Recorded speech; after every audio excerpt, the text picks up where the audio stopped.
Even need to do anything. Our scripture today comes from the Gospel of Luke, the 24th chapter. But on the first day of the week at early dawn, they came to the tomb, taking the spices that they had prepared. They found the stone rolled away from the tomb, but when they went in, they did not find the body. While they were perplexed about this, suddenly 2 men in dazzling clothes stood beside them. The women were terrified and bowed their heads down to the ground. But the men said to them, "Why do you look for the living among the dead? He is not here, but has risen.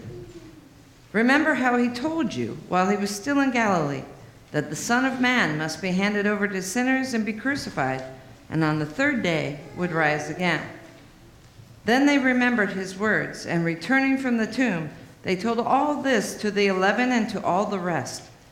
Now it was Mary Magdalene and Joanna and Mary, the mother of James, and the other women with them who told this to the apostles. But these words seemed to them an idle tale, and they did not believe them. But Peter got up and ran to the tomb. Stooping and looking in, he saw the linen clothes by themselves. Then he went home, amazed at what had happened.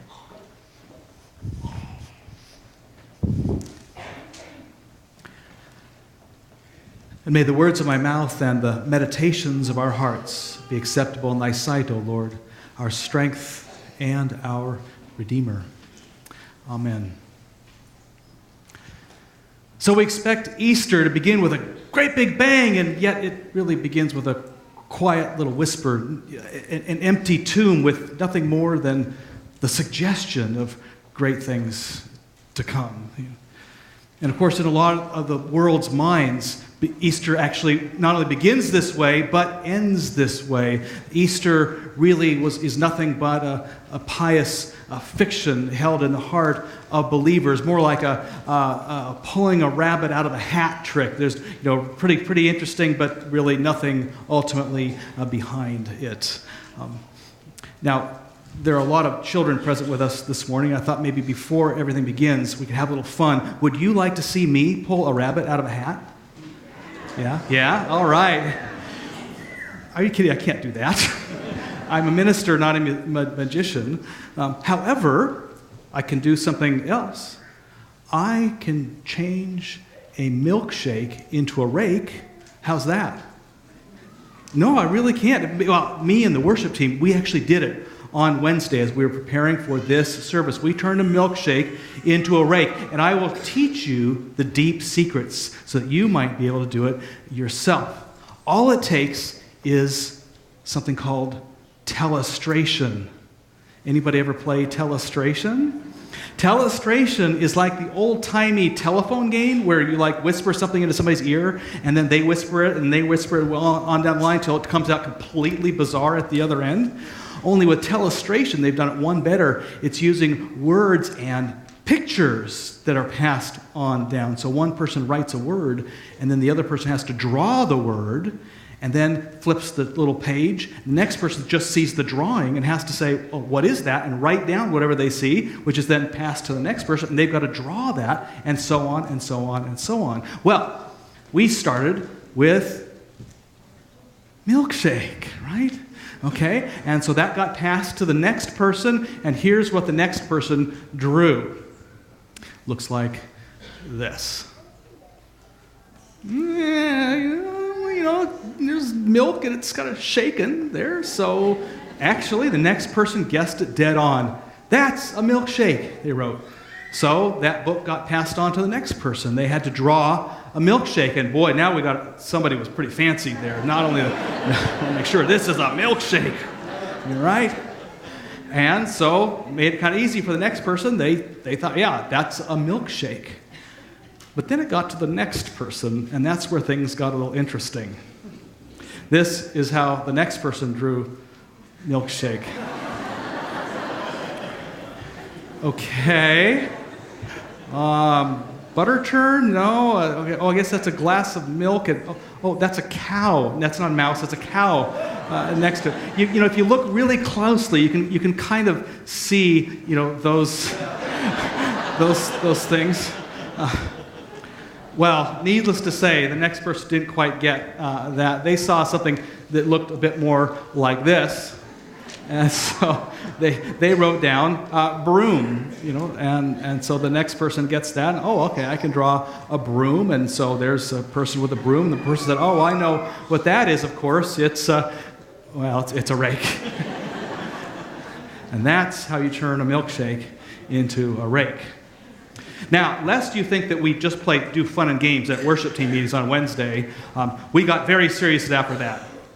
We decided, since it's Easter Sunday, today, we would put in the book of Telestrations again, Christ is risen, and see what happens then. I snuck that one in. Nobody knew. So it's Christ is risen. Okay, wrote it down. Okay, so the first person gets the book, writes this, draws that picture. Whoa, pretty fancy. Now, there's what's it, 2 Jesuses? Or I don't know. We never quite figured out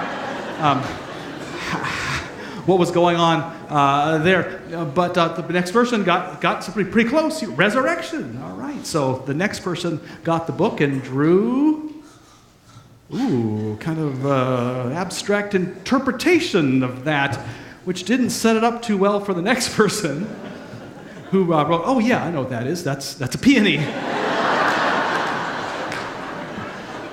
Well, one peony leads to another, which led to then, flower petals, which led to more flower petals and an arrow pointing, look, it's this, and ended up with flower petal. In that way, the worship team turned the glories of the resurrection into a flower petal. That may seem anticlimactic, but there may be greater wisdom in that than meets the eye. But I get ahead of myself.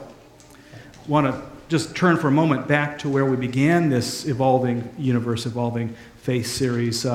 Clear back a little over 6 weeks ago on Ash Wednesday. On Ash Wednesday, for the first time, as our congregation, we were invited to lift our heads to the heavens, to behold, the glories of the universe. And certainly, must admit that when life is going well, we look out at the stars and the heavens, and we really can't affirm, with the Psalms, the heavens are proclaiming the majesty, of God. But when times are not going so well, when maybe the bottom drops out in your life, or life hits you hard, that same vastness turns from glory to simply vastness. We observe that in the Milky Way galaxy alone, our home galaxy, it's 100,000 light years across. That's 100,000 times a trillion miles. That's a lot of empty space. Can you feel the empty space of the universe at times in your own life?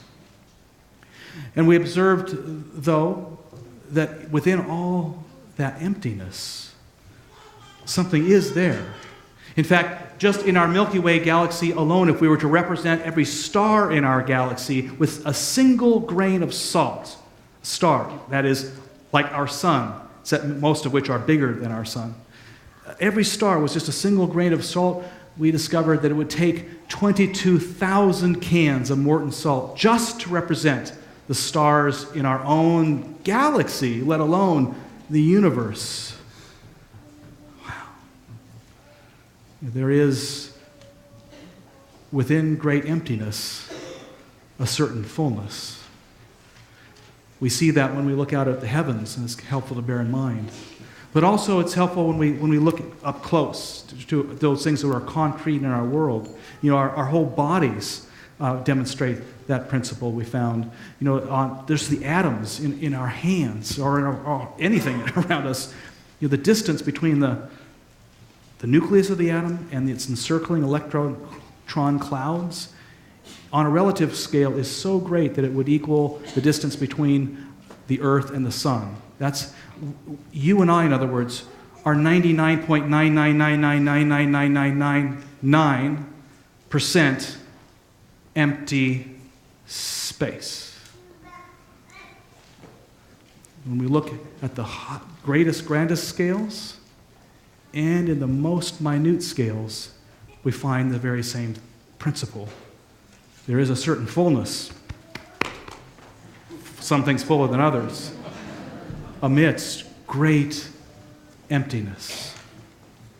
And of course, no greater sign of that reality exists for Christians than the one behind me. There on that cross, we found the heavens and the earth joined. And joined together in Christ crucified, who, representing the heavens and the earth, cried out in that greatest statement of emptiness, Eloi, Eloi, lama sabachthani. My God, why have you forsaken me? There on that cross, we discovered the fact that we're here today, as was pointed out in the children's sermon. We ourselves embody the message that even within the greatest of emptiness, there is a certain astonishing fullness. And that perhaps the key to finding God in the universe is not to go out looking for God, but is simply to claim our own emptiness and allow God to find us. Well, that was just Ash Wednesday. We continued the series looking throughout. We literally went across the whole universe, looking at the most distant stars to up close and personal as the human eye and the human brain cell.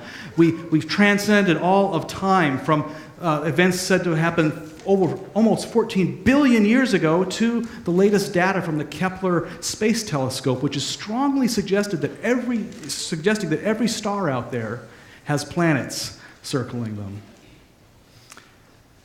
Well, in so doing, we found that reality, that nature is far more bizarre than we could ever give it credit for. In fact, so bizarre that if you're just going to look at very rational science, it's almost like they were sitting around playing telestration saying, hey, let's just draw this, let's make up this. I mean, it started out with what? A big bang. Right? Let's start with everything, with just a big explosion. Everything in the universe comes from one finite point that suddenly burst into existence. And through a couple hundred thousand years, a few hundred thousand years, the helium and the lithium and the hydrogen created in the Great Big Bang started being attracted to each other through gravity and then compressed down. And then at about 400,000 years or so later, suddenly the pressure got so great in the gravitational force of those gases that stars lit up the universe. And from within those stars, then, you had this incredible fusion reaction of these light gases that turned light gases into heavier elements that formed the very building blocks of life. Literally, carbon, oxygen, iron, all those minerals that support the life of you and I were cooked in the belly of stars. You and I, literally, are stardust. But in order for you and I to come about, those stars, they just couldn't stay in the bellies of those stars. No, those stars, which were supergiant ones, millions or billions of times bigger than our sun, they had to start running out of fuel. And once they started to run out of fuel, the gravitational force in the beginning within them exceeded the pushing force of the fusion energy going outward, and so the stars collapsed quite suddenly. And the collapse was so sudden, creating such friction and heat and magnetism that they supernovaed. And from the belly of those stars was distributed the building blocks of life in the universe. And yet it didn't stop there. As those gases and heavier elements began to become attracted to each other, they once again formed enormous stars once again. Only these stars were different from the first ones that were created from light elements. These were created from light elements and those heavy things like iron and carbon and so forth. These things burned, and when they ran out of fuel, their core was so incredibly dense that they hypernovaed. And in their hypernova, what remained was something that was so dense, that had such incredible gravitational pull that it ended up sucking a whole lot of that back in, became what we know as black holes. black holes out in space. And those black holes sucked so much matter and so much in. This is kind of getting complicated, isn't it? They choked on their own consumption, and they burst again, and that scattered matter beyond the sucking action of those black holes. And then from that burst, we get galaxies. Because all that matter and gas started clumping together and forming its own stars and planets around it. And then the whole kit and caboodle started rotating in the force field of the giant black hole.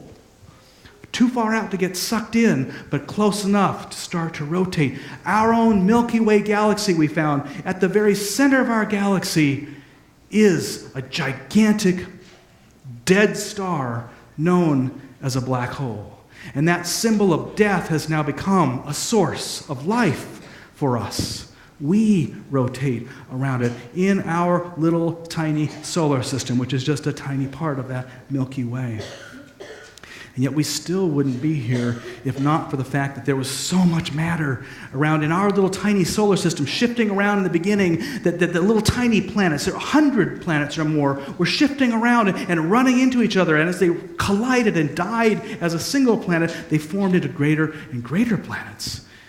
And eventually, 2 giant planets collided with such force that they shattered and created the great asteroid belt between Mars and Jupiter. And those asteroids started pelting the Earth, a lot of them, over millions of years, millions of asteroids pelting the Earth. And those asteroids contained those star-formed elements of life, the carbon and the iron and so forth. Kind of like the Earth receiving millions of years of one-a-day vitamins, plus iron, right?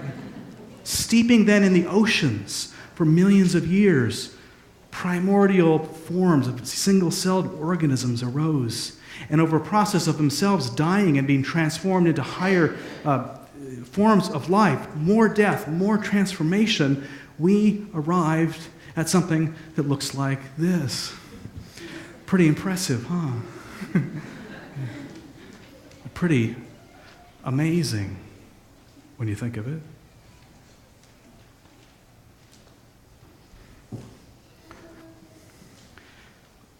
When we look out at the story of our universe, we see there is a great fullness within vast emptiness, but we see something else, that we wouldn't exist without a whole lot of death and a whole lot of transformation going on. For 14 billion years, death and resurrection, death and resurrection, death and resurrection, death and resurrection. Until we find ourselves here. The wild thing about all this is you don't have to posit anything supernatural whatsoever. You can just go by sheerly the facts of science that shows us that the great fullness within emptiness. And that in every death there is the possibility of resurrection. And that nature is a lot weirder than we ever imagined. How about when we come to this story?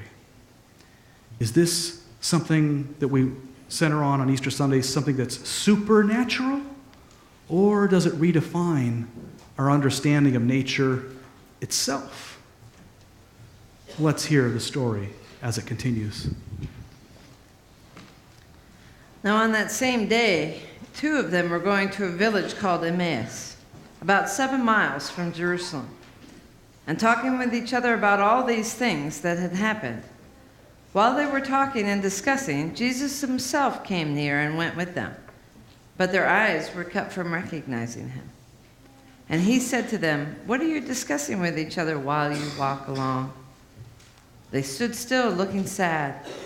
Then one of them, whose name was Cleopas, answered him, "Are you the only stranger in Jerusalem who does not know the things that have taken place in these days?" He asked them, "What things?" They replied, "The things about Jesus of Nazareth, who was prophet, mighty in deed and word before God and all the people, and how our chief priests and leaders handed him over to be condemned to death and crucified him. But we had hoped that he was the one to redeem Israel." Yes, and besides all this, it is now the third day since these things took place. Moreover, some women of our group astounded us. They were at the tomb early this morning, and when they did not find his body there, they came back and told us that they had indeed seen a vision of angels who said that he was alive. Some of those who were with us went to the tomb and found it just as the women had said, but they did not see him. Then he said to them, "Oh, how foolish you are, and how slow of heart to believe all that the prophets have declared. Was it not necessary that the Messiah should suffer these things and then enter into his glory?" Then, beginning with Moses and all the prophets, he interpreted to them the things about himself in all the scriptures. As they came near the village to which they were going, he walked ahead of them as if he were going on. But they urged him strongly, saying, "Stay with us, because it is almost evening and the day is now nearly over." So he went in to stay with them. And when he was at the table with them, he took bread, blessed and broke it, and gave it to them. Then their eyes were opened, and they recognized him, and he vanished from their sight. They said to each other, "Were not our hearts burning within us while he was talking to us on the road, and while he was opening the scriptures to us?" The same hour they got up and returned to Jerusalem, and they found the 11 and their companions gathered together. They were saying, "The Lord has risen indeed, and he has appeared to Simon." Then they told what had happened on the road and how he had been made known to them in the breaking of the bread.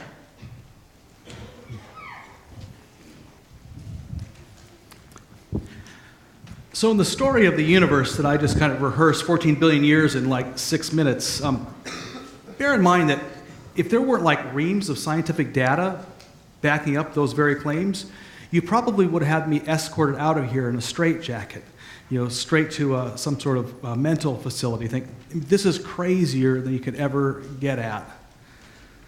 Well, now we come to Easter morning, and we don't have those reams of data to make to prove such crazy claims. All we have is a whole bunch of crazy-sounding literature talking about it. It's almost like the disciples themselves were sitting around on Easter morning playing telestration and talking about it. And the story comes to one person, then it comes to another, and sometimes people get it a little bit off, but essentially the same, and then it just kind of so it goes. And so we wind up with 4 Gospels, each with very, very different accounts of something, but each claiming something really wild happened. We have our story that we just heard this morning from Luke, where you have 3 women at the tomb, and they walk away, it's empty, but then you got these 2 guys walking, and they're walking with Jesus. They don't recognize him, though, until he breaks bread with them, and suddenly they recognize him, and he disappears. And then we got Matthew's gospel, and well, there aren't 2 men walking to Emmaus. There are 2 women not walking to Emmaus at all, and Jesus meets them on the road, and they recognize him right away, so much so that they bow down and worship him on the road right there. Those are the first persons who see Jesus in Matthew's gospel. And then you get to John's gospel, and, well, there aren't 2 women. There's only one. There's Mary Magdalene. She's the first to see Jesus out in a garden, and she doesn't recognize Jesus, kind of like those people on the road to Emmaus, until he calls her by name. Then suddenly her eyes are opened, and she sees Jesus. Later in John's gospel, 7 disciples are out fishing, and they see Jesus on the shore, but they don't recognize him until they start talking back and forth, and Jesus advises them to put their nets down on one side of the boat, the opposite side, and they catch all this fish, and then suddenly, oh, it's Jesus. Does that sound like a major telestration game going on, or what? All kinds of wild stories about Easter, making things very, very confusing.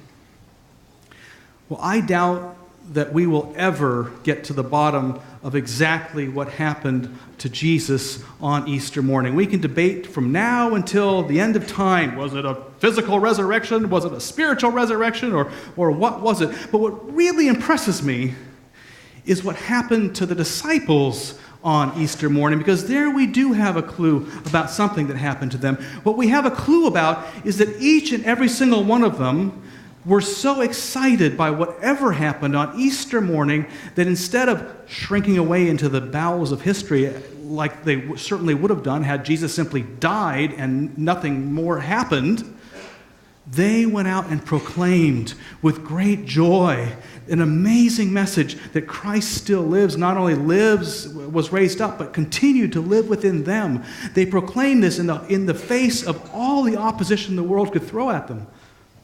No, they didn't. They were so captivated by whatever was moving them that every single disciple, with the exception of one, according to our tradition, died proclaiming the resurrected Christ. And the one who didn't die wasn't simply chicken, he just simply got lucky and didn't die. All of them lived after that, proclaiming a message of joy and grace. Something profoundly moved them on Easter morning. And it didn't just stop with the disciples. Time and time again, they were, as the story got passed down, people would talk about, here's what resurrection looks like. It's almost like you had to have the book, the game of telestration, because how can you talk about resurrection really with words?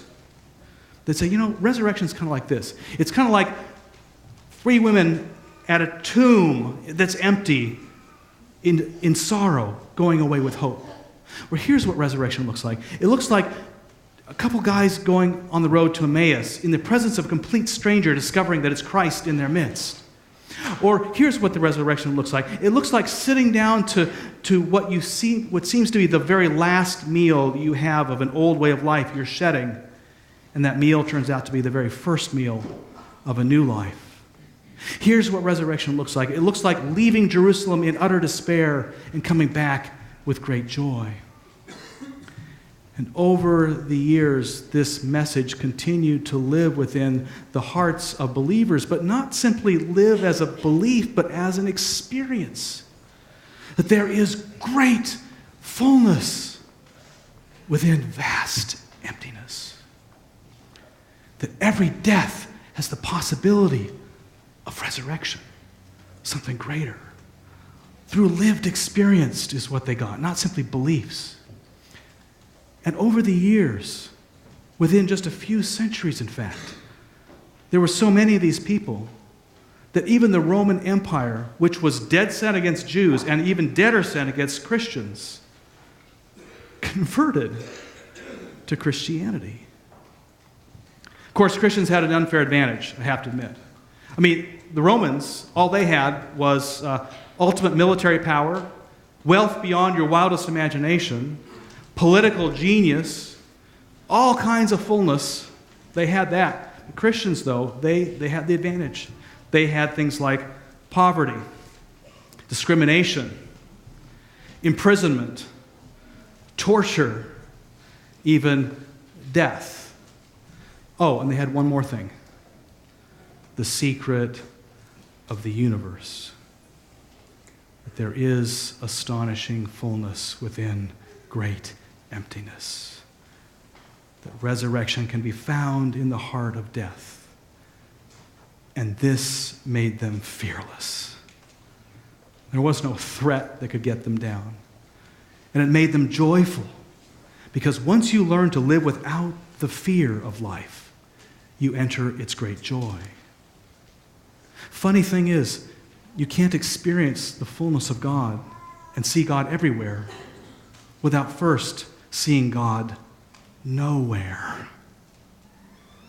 And when you can see God nowhere, you begin to see God everywhere.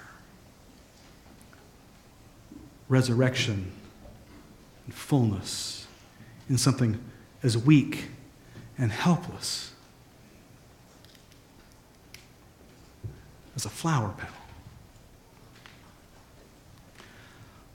Life and hope found not only in celebrations and baptisms, but in funeral parlors, in cancer wards, in divorce courts.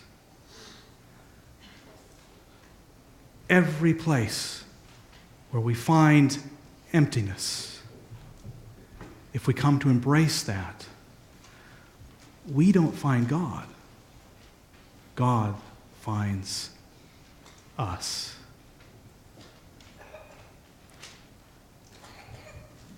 Easter is nothing less and nothing more than the story of the universe.